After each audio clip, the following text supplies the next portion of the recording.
सियासत की खबरों में सबसे पहले उत्तर प्रदेश में बीजेपी के मिशन 80 की बात कर लेते हैं। यूपी में बीजेपी 80 में से 80 सीट जीतना चाहती है और इसके लिए पार्टी पूरा जोर लगा रही है। इसी मकसद से आज अलीगढ़ में पूर्व सीएम कल्याण सिंह की पुण्यतिथि पर हिंदू गौरव दिवस मनाया गया। और आखिर बीजेपी के लिए यूपी में कल्याण फैक्टर अहम क्यों है, इस रिपोर्ट के जरिए समझाने की आपको कोशिश करते हैं। बाबूजी का नाम रहेगा, जब तक सूरज चांद रहेगा, बाबूजी का नाम रहेगा। जब कोई इतिहास लिखा जाएगा तो कुछ बातें उसमें लिखी जाएगी। जब तक सूरज चांद रहेगा, बाबूजी का नाम रहेगा। बाबूजी तो बहुत बड़े नेता थे और बहुत बढ़िया आदमी थे। बाबूजी का त्याग सदियों याद किया जाएगा। गौरव दिवस के जरिए अमित शाह और योगी आदित्यनाथ ने हिंदुत्व की उस विरासत को सलाम किया जिसकी नींव यूपी में कल्याण सिंह की अगुवाई में रखी गई थी। यूपी के पूर्व सीएम कल्याण सिंह की दूसरी पुण्यतिथि को गौरव दिवस के रूप में मनाया गया। अलीगढ़ में आयोजित सभा में खुद अमित शाह पहुंचे और 2024 के लिए हुंकार भर दी। 2024 में चुनाव आने वाला है। आप बताइए, 73 सीटों का रिकॉर्ड तोड़कर 80 की 80 सीटों पर कमल खिलाएंगे क्या? अरे अंत तक जोर से उन्हें खिलाएंगे। इसमें दो राय नहीं है कि यूपी में अगर बीजेपी को अपने मिशन 80 को अंजाम तक पहुंचाना है तो कल्याण समर्थकों का 100% समर्पण बेहद जरूरी है। जानकारों के मुताबिक अलीगढ़ के इस समारोह में अमित शाह की मौजूदगी के मायने बेहद खास है। दरअसल बीजेपी 2019 के लोकसभा चुनाव में हारी हुई पश्चिम यूपी की 6 सीटों पर फोकस कर रही है।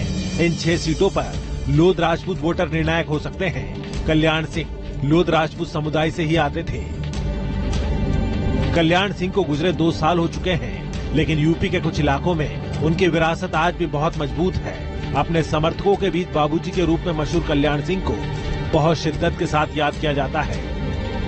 मैं यही कहूंगी कि जिए तो क्या जिए, अपने लिए सभी जीते हैं, लेकिन प्रणाम करती हूँ बाबूजी के लिए। उन्होंने अपना जीवन इस देश के लिए कुर्बान कर दिया। लेकिन बाबूजी ने जो किया है, एक देश के ऊपर उत्तर प्रदेश के अयोध्या में जो कलंक था उसको मिटाने का काम किया और बाबूजी का त्याग सदियों याद किया जाएगा। मुख्यमंत्री की कुर्सी को ये कह दिया था कि मैं राम के लिए ऐसी 1000 बार कुर्सियों को त्यागता हूँ। आज उस धर्मात्मा की पुण्यतिथि में सब संत और विद्वान लोग एकत्रित हुए। ये भाजपा सरकार में ये सम्मान सनातन का सम्मान है, भारत का सम्मान है। यूपी की सियासत में अभी भी कल्याण सिंह का मतलब बहुत कुछ है। देश के सबसे बड़े सूबे में हिंदुत्ववादी विचारधारा का पहला झंडा बरदार, जिसने धर्म के लिए कुर्सी त्याग दी। हिंदुत्व के समर्थकों में यही छवि है कल्याण सिंह की। पीएम मोदी हो, योगी आदित्यनाथ या अमित शाह, इन तीनों की राजनीति की बुनियाद सांस्कृतिक राष्ट्रवाद है और यूपी में सांस्कृतिक राष्ट्रवाद की चर्चा कल्याण सिंह के बगैर अधूरी है। यही वजह है कि अलीगढ़ की रैली में योगी आदित्यनाथ ने कल्याण सिंह की हिंदुत्ववादी छवि का जिक्र कर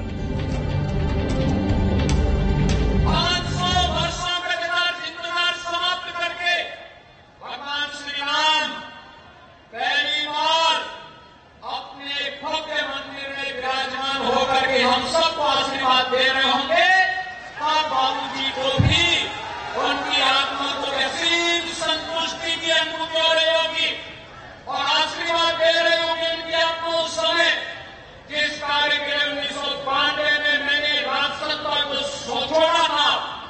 आज वो सपना साकार हुआ है और ये कार्य इसलिए संभव हुआ क्योंकि भाइयों बहनों, डबल इंजन की सरकार की ताकत जब आम जनमानस के आशीर्वाद से आगे बढ़ती है तो हर मनोरथ पूर्ण होते हुए दिखाई देते हैं। यही वजह है कि अलीगढ़ की रैली में योगी आदित्यनाथ ने कल्याण सिंह की हिंदुत्ववादी छवि का जिक्र जोर शोर से किया।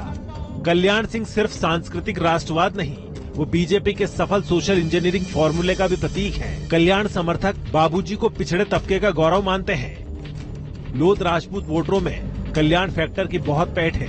यूपी में करीब 8% लोध वोटर हैं। राज्य के 25 जिलों की 70 से 80 सीटों पर इनका असर है। दिल्ली का तख्त अगर हासिल करना है तो यूपी में बेजोड़ जीत जरूरी है। छोटे छोटे दलों पर बीजेपी की नजर है। इसके साथ ही बीजेपी अपने कट्टर समर्थकों को भी एकजुट कर रही है। कल्याण सिंह की याद में गौरव दिवस का आयोजन उसी कोशिश का हिस्सा माना जा रहा है। Vineet Dubey, news nation, Aligarh. तो बीजेपी तो अपनी पूरी तैयारी कर रही, एड़ी